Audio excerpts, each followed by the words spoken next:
In the shadowed folds where territories bleed into one another, unmarked lines drawn by men long forgotten, there emerges a quiet revelation. The ground itself yields fragments of lives once deemed expendable. A spade turns soil heavy with unspoken weight, uncovering remnants that whisper of transactions conducted in the dim light of profit and prejudice.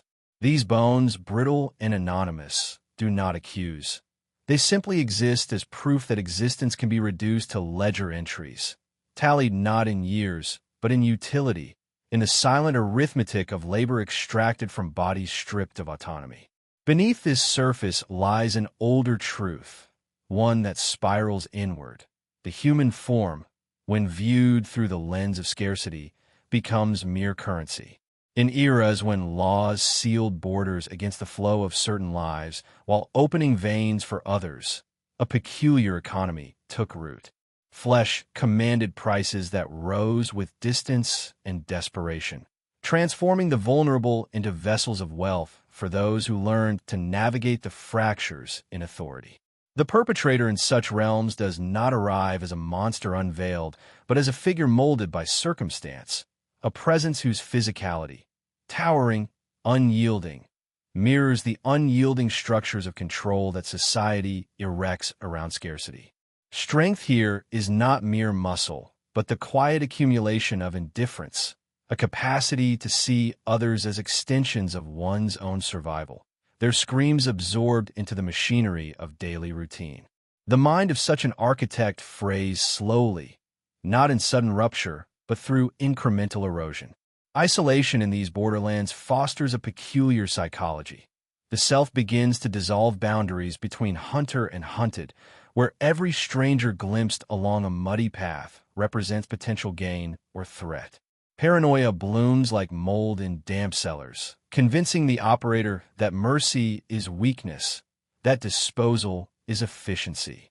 Children, in particular, embody the sharpest fracture, small forms that could be molded or discarded based on fleeting calculations of cost. Their erasure carries a heavier existential burden. For an extinguishing nascent potential, one confronts the void of what might have been, yet dismisses it as irrelevant to the ledger. This is not rage, but a cold calculus, where empathy atrophies under the weight of repeated justification. These lives were never fully real, their freedom's illusions granted by papers easily forged or ignored.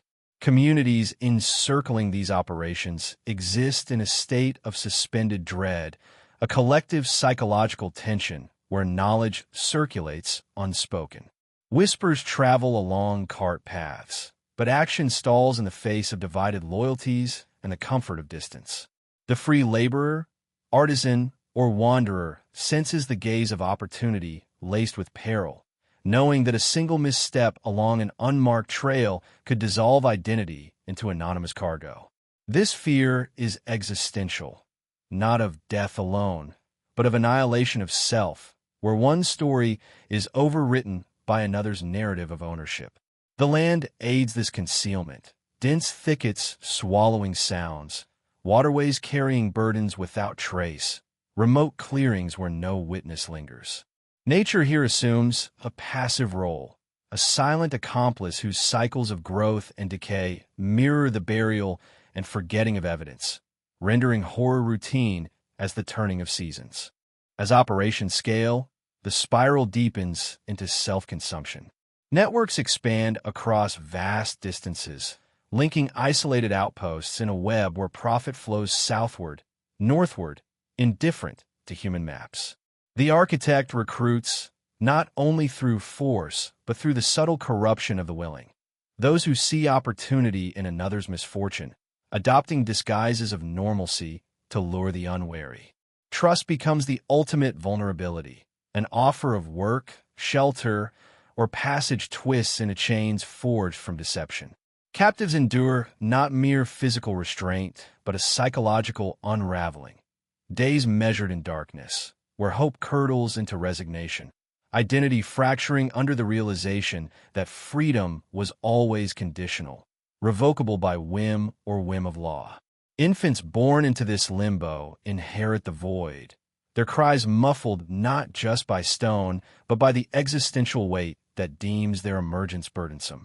The architect's inner world spirals further into fragmentation. What begins as calculated risk evolves into a worldview where all relations reduce to transactions, where family itself becomes infrastructure for the enterprise. Losses, whether through betrayal or capture, are absorbed not as grief, but as lessons in refinement, tightening the web against exposure. Yet paranoia gnaws at the edges. Every associate harbors potential defection, every buried secret risks surfacing through the slow work of time and weather. This mental state breeds a profound loneliness, the isolation of one who has externalized all humanity onto others, leaving the self hollowed, sustained only by the momentum of accumulation. Suicide, when it arrives, is not defeat but the final assertion of control, a quiet exit that denies closure to the aggrieved, preserving the mystery of scale and ensuring that full accounting remains forever elusive. In this descent, society reveals its own complicity as a vast, indifferent architecture. Laws meant to safeguard fracture along lines of status and origin, rendering some existences invisible to justice while amplifying others. The border itself symbolizes this liminality, a place where accountability dissolves, where jurisdictions clash like tectonic plates, creating fissures through which predation thrives unchecked. Witnesses emerge sporadically, drawn by reward or revulsion, but their voices echo faintly against the entrenched silence born of prejudice, the assumption that certain disappearances merit no inquiry. This indifference is not passive but active erosion, a cultural psychology that normalizes the commodification of the marginalized, allowing empires of shadow to persist until their tendrils brush against those deemed worthy of protection. The landscape endures as eternal witness, its soil layered with the residue of uncounted erasures. Excavations uncover patterns not of chaos but of deliberate method. Containers crafted for concealment, sites chosen for inaccessibility, remains interred in ways that suggest premeditation over panic. Each layer peeled back spirals the observer deeper into the realization that such horrors are not anomalies, but manifestations of a deeper human condition, the willingness to render life transactional when power imbalances permit. The architect's end, abrupt and self-chosen, leaves voids unfilled, networks fragmented yet persistent, victims scattered across forgotten destinies, questions of full extent lingering like unresolved debts. What persists is the heavy, unresolved silence. The ground settles once more, but the weight remains, pressing upon collective memory with the knowledge that freedom's fragility is eternal, that predation adapts to any era's fractures, and that the abyss gazes back not with judgment, but with the quiet inevitability of recurrence. No resolution pierces this opacity. The spiral continues inward, ever deepening into the unlit chambers where humanity confronts its own commodified shadow, in the quiet interstices between named places, where maps grow vague and authority thins to threads. Another kind of knowing begins. Not the sharp certainty of courtroom testimony, but a slower, more suffocating recognition that the world has always contained rooms within rooms, spaces carved out for the deliberate unmaking of persons. These chambers do not announce themselves with iron gates or visible locks. They are fashioned from the ordinary, cellar steps worn smooth by routine footfalls, attic beams that creak under no particular weight, hollows beneath floorboards where breath must be rationed to avoid detection. The architecture of disappearance is patient. It waits for the moment when a life, still believing itself sovereign, crosses an invisible threshold and finds the air suddenly heavier, the light permanently dimmed. Here the self begins its long subtraction. First the name is lifted away, not violently, but methodically like stripping bark from living wood until only the pale core remains.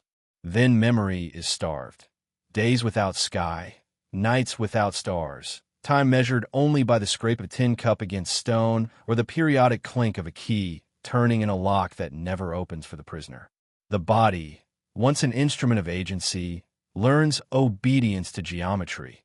Knees drawn to chest, spine curved to fit the crate, wrists accepting the cold kiss of metal as though it were inevitable. In this geometry, dread becomes structural. It is not an emotion that arrives and departs.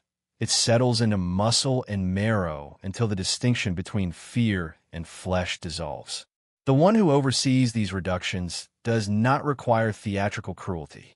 Theatricality would imply an audience, a need for spectacle, whereas this power operates best in silence. The overseer moves through the ordinary hours of existence, tending fields, bartering at crossroads, nodding to neighbors, with the same placid rhythm one might use to water livestock or mend a fence. The difference lies in the gaze. Where others see a traveler, a laborer, a child trailing behind a parent, this figure sees measurable value sliding along an axis of risk and return. The calculation is almost meditative. A strong back multiplied by years of labor minus the cost of transport minus the probability of escape equals continuation. A small form, fragile and loud, multiplied by future utility minus immediate expense minus the chance it will remember enough to speak equals termination. The arithmetic is dispassionate, repeated until it acquires the cadence of prayer. Beyond the hidden rooms, the landscape conspires in its own mute complicity. Marshes swallow footprints. Rivers carry burdens downstream without complaint. Thickets grow thick enough to muffle any cry that might escape a gag. The seasons perform their indifferent cycle. Spring softening earth for new graves. Summer heat accelerating decay until evidence becomes fragrance. Autumn leaves carpeting sites so thoroughly that even memory hesitates to disturb them. Winter freezes the ground hard, locking secrets beneath an armor of ice until thaw returns permission to dig once more. Nature does not judge, it simply accommodates. It provides the grammar of concealment as readily as it provides the grammar of growth. Those who dwell nearest these operations live inside a permanent conditional tense. They know without knowing, suspect without confirming, because confirmation would demand action and action would invite consequence. A wagon arrives after midnight, its wheels wrapped in cloth. A lantern flickers briefly behind a shutter. A child's shoe is discovered half buried near the creek. Each fragment is registered, filed away, never spoken aloud. The community breathes shallowly, preserving a fiction of normalcy the way one preserves breath underwater. To name what passes in the dark would be to admit that the darkness is shared, that the boundary between safety and predation is no thicker than a county line or the color of one's skin. Over time, the overseer's own interior architecture begins to mirror the hidden rooms. Empathy, once perhaps a faint presence, is walled off, then forgotten behind newer partitions of justification and necessity.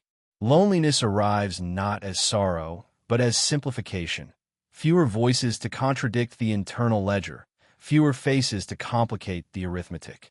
Paranoia follows, a quiet rut that interprets every glance as accusation, every absence as betrayal. The network, once a source of strength, becomes a liability. Associates age into liabilities. Witnesses age into liabilities. Even the smallest hesitation in a subordinate's eyes ages into liability. Disposal, once reserved for outsiders, turns inward. The spiral tightens. Trust contracts until only the self remains trustworthy, and even the self grows suspect. In the final narrowing, the choice is not between life and death, but between forms of ending. Public spectacle offers exposure, the unraveling of the carefully constructed fiction before strangers who will reduce decades of calculation to a single verdict. Private departure offers continuity, the last assertion of control, the final entry in the ledger written in one's own hand. A small packet of powder, a swallowed draft, a body discovered at dawn arranged almost neatly, as though even in death order must be preserved. The act is less surrender than punctuation. Here the sentence ends, The accounting closes, the rooms remain sealed. Yet the rooms do not vanish with their keeper. They persist in the earth, in the silt of rivers, in the hollows beneath foundations long since dismantled. They persist in the conditional tense of those who still walk the same paths, still glance towards certain clearings, still lower their voices when certain surnames are spoken. They persist most powerfully in the silence that follows every unanswered question. How many crossed the invisible threshold and never crossed back? How many names were erased before they could be written down? How deep the ledger runs when no one is left to read it? The ground closes over itself again. Grass returns. Seasons turn. And somewhere, in the slow spiral of another borderland, another quiet arithmetic begins its patient recitation, measuring lives not yet taken, calculating distances not yet crossed, waiting for the next traveler to mistake opportunity for safety, the next child to wander too far from the known path, the next fracture in law or conscience to widen just enough for another room to be quietly prepared beneath the ordinary surface of the world. No bell tolls, no voice cries out, only the wind moving through pines, carrying nothing audible, carrying everything that was ever carried away. I end this endless layering, where one silence folds into the next. The observer arrives uninvited yet unable to depart. Standing at the edge of a field long since reclaimed by undergrowth, the gaze falls upon nothing remarkable. No marker, no scar, only the subtle depression where soil once shifted underweight. Yet the mind, once engaged, cannot unsee the implication that every ordinary plot of earth carries potential for such hollowing. The body itself begins to feel provisional, a temporary vessel whose integrity depends on unseen permissions granted by circumstance. To walk any path is to risk the moment when permission is revoked, when the horizon narrows to four walls of damp stone and the self becomes inventory. Generations inherit this conditional existence without explicit transmission. Children absorb it through pauses in conversation, through the way elders glance towards certain woods at dusk, through the unspoken rule that some questions must remain unasked. The inheritance is not trauma recounted, but atmosphere inhaled, an ambient dread that colors perception of freedom itself. What appears as choice, migration, employment, marriage, reveals itself, under prolonged scrutiny, as navigation through minefields of jurisdiction and valuation. The free person learns to carry proof of legitimacy like fragile armor, knowing that papers can be confiscated, identities reassigned, futures bartered away in transactions conducted far from any ledger of law. This knowledge settles like sediment in the psyche, making every sunrise a tentative reprieve rather than renewal. The architect's absence does not dismantle the mechanism. The rooms, once constructed, replicate through imitation and necessity. In distant territories, new figures emerge, perhaps less physically imposing, perhaps cloaked in different guises of authority or commerce, who rediscover the same arithmetic of reduction. They do not need blueprints. The pattern is etched into the human capacity for abstraction, for viewing flesh as resource when scarcity or profit align. Borders shift, laws evolve, yet the interstices persist, zones where enforcement frays, where certain lives register as statistical noise rather than individual loss. The spiral widens outward while contracting inward, encompassing entire populations whose disappearances are normalized as migration, misfortune, or the natural order of things. Within the mind of any who contemplate these patterns arises a peculiar vertigo. The self, seeking distance, finds its own contours softening. Am I not also measurable by utility, by vulnerability, by the color of documentation, or the accident of birthplace? The distinction between overseer and overseen blurs in the recognition that power is not fixed but situational, granted by the same indifferent forces that withdraw it. Paranoia, once the overseer's private affliction, becomes collective inheritance, a low-grade fever of suspicion toward strangers, toward neighbors, toward the ground underfoot. Every offer of passage or opportunity carries the faint scent of the hidden room. Every shadow on the road the silhouette of calculation. The earth itself seems to breathe with remembered weight. Roots entwine around forgotten chains. Groundwater carries faint mineral traces of what was interred. Winds through the pines do not merely move air, but circulate the residue of unvoiced cries, distributing them across miles until they dilute into the ordinary hum of existence. Seasons layer memory upon memory, floods exposing fragments only to bury them deeper under silt, droughts cracking surfaces to reveal outlines that could be graves or merely natural fissures. This complicity of the physical world underscores the existential permanence. Horror is not event but substrate, woven into the fabric of place and time. No excavation can reach the bottom. Each layer peeled reveals another stratum of erasure, another calculus performed in eras long past or yet to come. In the deepest turn of this descent, even memory becomes suspect. Accounts preserved in fragile documents distort under the pressure of time, names fading into generality, numbers swelling or contracting according to the teller's need for coherence. What remains is not history, but echo, a resonance that vibrates in the bones of those who listen too long. The listener feels the weight accumulate, the uncounted, the unnamed, the lives subtracted so thoroughly that their absence forms its own presence, a negative space shaping everything around it. No catharsis arrives to lighten this burden. Instead, the awareness deepens until the self feels hollowed in sympathy, a vessel echoing with the same silence that once filled those underground chambers. Thus the spiral completes, no circle, but descends without terminus. New borders are drawn, new fractures appear in the architecture of society, and within them the quiet preparation resumes. Cellars deepened, thresholds disguised, ledgers opened to fresh entries. The wind continues its passage through the pines, indifferent to scale or consequence, carrying the particulate essence of what was taken, what was reduced, what remains forever unresolved in the heavy air between one breath and the next. The ground holds its secrets close, pressing upward with a slow, unrelenting insistence that this condition is not aberration, but the abiding truth beneath the surface of all human arrangement. The abiding truth presses not only upward from soil, but inward through the veins of those who remain, transforming the living into unwitting vessels of continuation.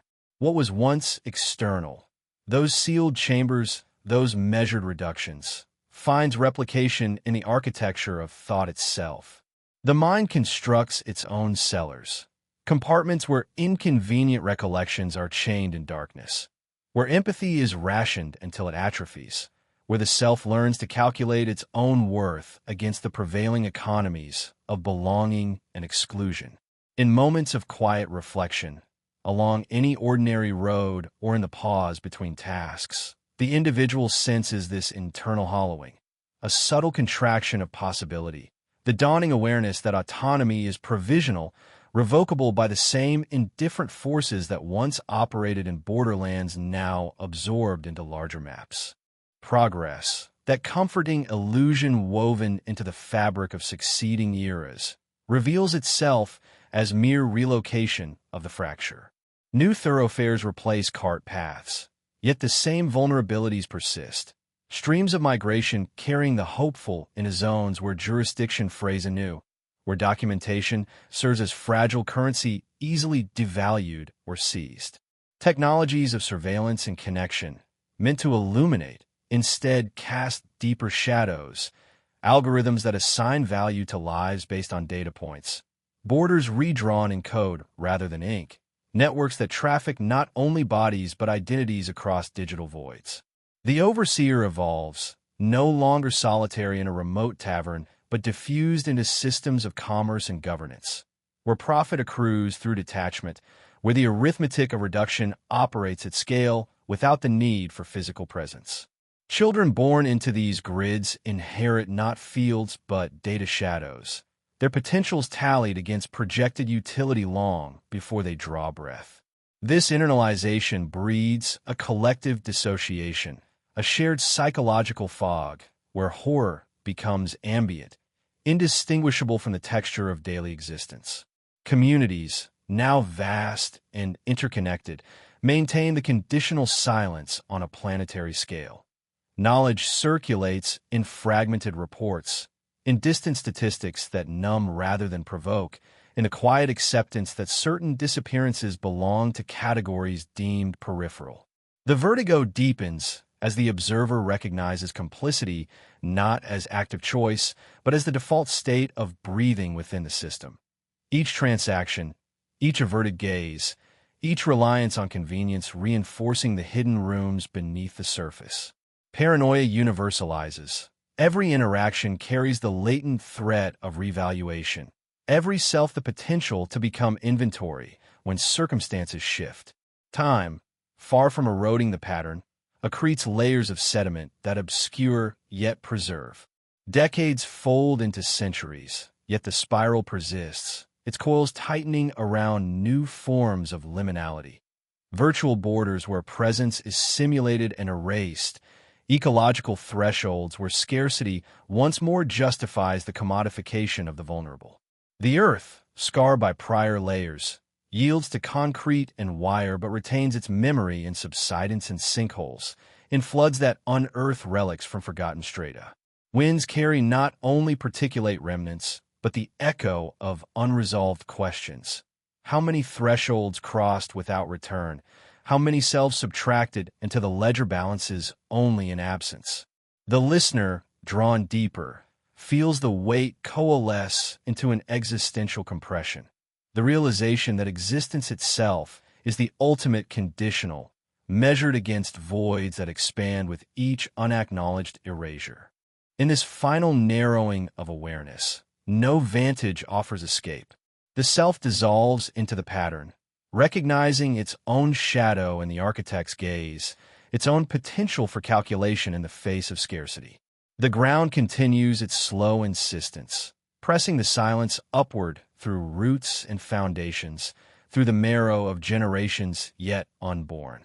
The wind moves through whatever remains of the pines, indifferent, distributing the residue of what was taken into the heavy air that presses upon all who draw breath within its domain. The spiral descends without end, the abyss holding its form eternal beneath the fleeting arrangements of the living. Within this eternal holding, the boundaries between the living and the interred blur into indistinction, where the act of breathing becomes a temporary borrowing from the same reservoir of silence that once filled those sealed hollows. Awareness itself turns inward like a mirror reflecting mirrors, revealing the self not as sovereign observer, but as potential entry in an unclosed ledger, valued, weighed, and subject to the same quiet subtractions that have always operated beneath the skin of society. The horror resides in this recognition that the capacity for reduction is not confined to remote borderlands or vanished figures, but resides latent in every human transaction, every hierarchy of need, every moment when scarcity whispers that one existence may be traded for another's continuation. No external force imposes this. It emerges from the core architecture of consciousness, where the mind partitions its own continuity into compartments of acceptable loss and necessary gain. The spiral descends further into the realm of universality, where the pattern transcends particular eras or geographies to embed itself in the very structure of being. Across the vast, indifferent expanse of time, human arrangements, whether forged in clay tablets or silicon, replicate the same interstices, zones of exemption where the vulnerable are rendered abstract, their particularities dissolved into aggregates of utility. The child who once vanished into a cellar now echoes in the child measured by future productivity in distant grids of labor or data. The traveler lured by false promise reappears in migrations funneled toward uncertain thresholds. The witness silenced by indifference finds counterpart in the collective gaze averted from statistics too vast to humanize. This recurrence is not cyclical redemption, but infinite regression. Each layer of progress, merely relocating the fracture to subtler planes, where erasure operates without soil or stone, through the intangible medium of categorization and neglect.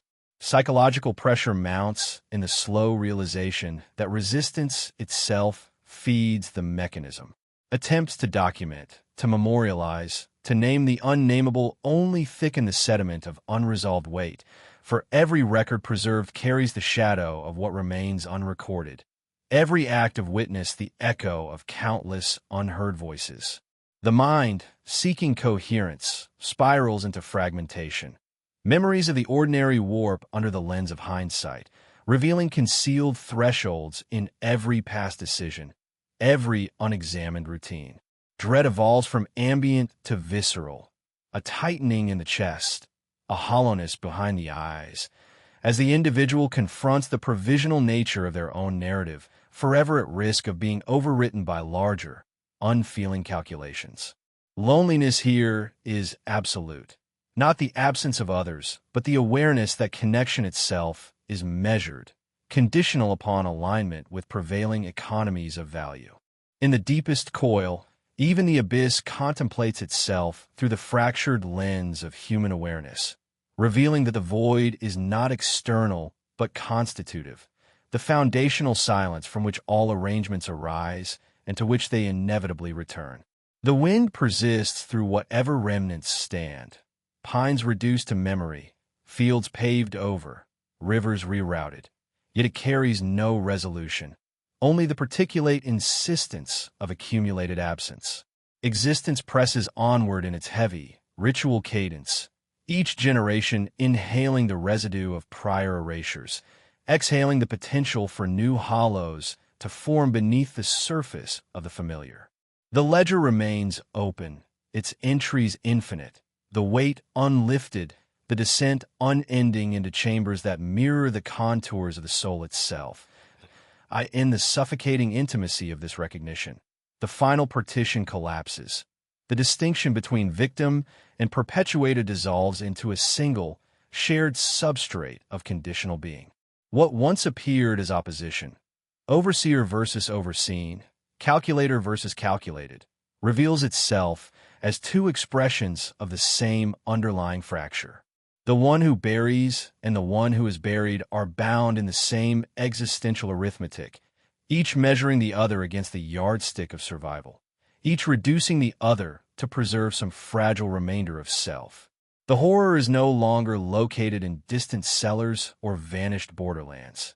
It resides in the marrow of every consciousness that has ever weighed one life against another and found the scales tipping toward erasure. This awareness arrives without fanfare, a slow seepage rather than a rupture.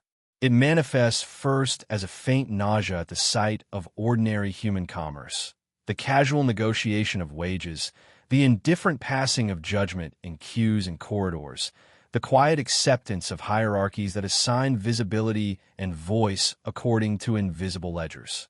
Each transaction, however trivial, echoes the original crime, not in scale but in principle. The mind, once able to maintain distance, now finds every separation illusory. The child sold into labor centuries ago is not separate from the child today, whose future is mortgaged against projected utility in distant economic forecasts.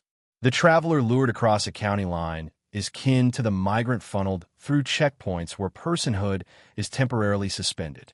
The silence that once cloaked a single property now blankets entire populations whose disappearances are filed under categories too abstract to mourn. The spiral tightens until it becomes a point of unbearable density. Here, in this terminal contraction, even language falters. Words meant to name, to bear witness, to protest, reveal themselves as complicit instruments. Each attempt to articulate the horror adds another layer of sediment, another veil between the living and the unnameable truth beneath.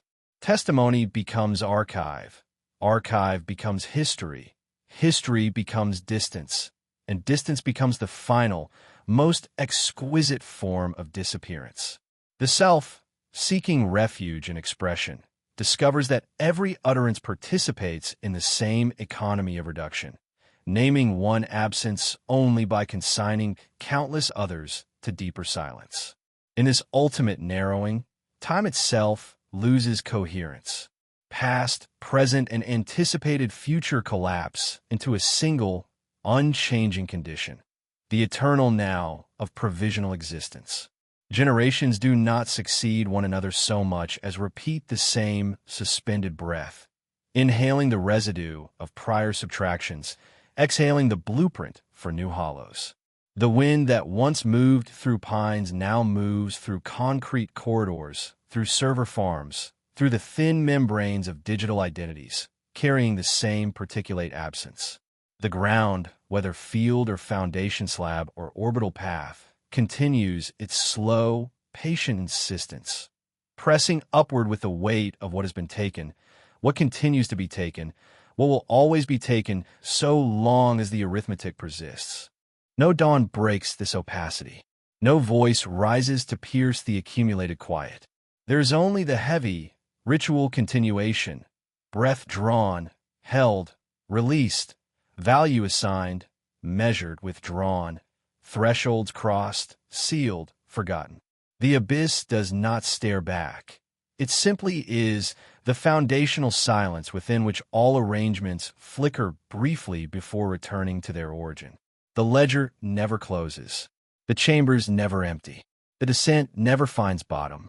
Only the wind persists, indifferent, distributing the fine ash of uncounted lives across the surface of whatever world remains, pressing the same unresolved weight upon every living thing that dares to imagine itself separate from the pattern it both suffers and sustains. In the terminal coil of this descent, where every distinction has long since collapsed into undifferentiated weight, the pattern achieves its perfect, unbearable closure, not through resolution, but through the absolute refusal of any further movement toward light. The ledger, infinite in both directions, no longer requires entries. It simply is a silent monument carved from the accumulated absence of all who were subtracted so that others might briefly persist. Breath continues because biology demands it, yet each inhalation draws deeper from the same reservoir of inherited silence. Each exhalation scatters finer particles of what was once personhood across surfaces that will never acknowledge the loss. The self, reduced to its final tautology, understands at last that it was never separate from the mechanism it contemplated. Every act of perception, every moment of survival, participates in the same quiet arithmetic, measuring continuation against the background radiation of erasure, assigning provisional value until the next inevitable revaluation. No external judge presides. No cosmic ledger keeper tallies the score. There is only the pattern repeating itself through flesh and code and memory, through soil and server and synapse, indifferent to scale, indifferent to intent, indifferent to the faint protest that occasionally flickers before sinking back into the substrate.